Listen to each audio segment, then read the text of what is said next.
So my topic is really, it strikes close to home for me. I'll just give a bit of a rundown of what's going on here. So first, ethics of competent care. How are ethics and competency interrelated, especially within the counselling context in Canada? I'm looking specifically at the Canadian Counselling and Psychotherapy Association Code of Ethics, the CCPA. And then the problem that I articulated for this poster is the fact that the CCPA directs its counseling members to refer to practice guidelines while working towards competency with queer clients, yet it has not published practice guidelines for its members. So in absence of these guidelines, counselors might look to American guidelines to help develop competency. But the problem is that these were not developed within a context, the Canadian context. And there's a lot of differences between American and Canadian socio-cultural political contexts. So that's the problem I'm addressing here. So over here, I'm looking at the guidance from the United States that counselors might refer to, especially the American Psychological Association's guidelines.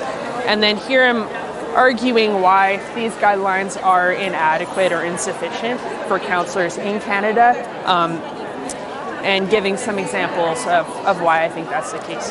Here I'm looking at the mental health needs of queer clients in Canada, looking at theory of minority stress, which is stressors that impact mental health for queer folks, and it's based on their marginalized identities in this country.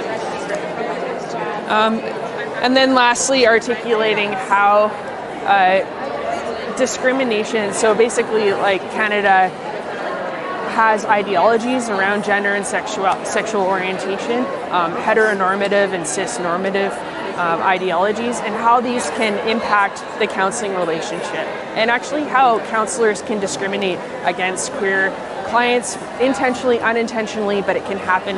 There's a lot of research looking at that happening.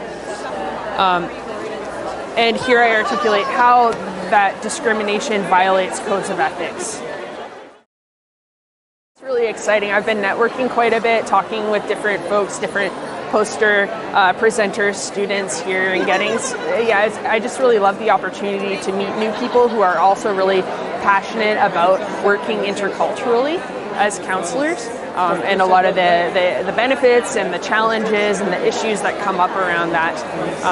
I've also been talking with other students about how some of the challenges in creating a poster is how the heck do you distill all of these ideas into a relatively tiny format, and that's been quite insightful and fruitful as well.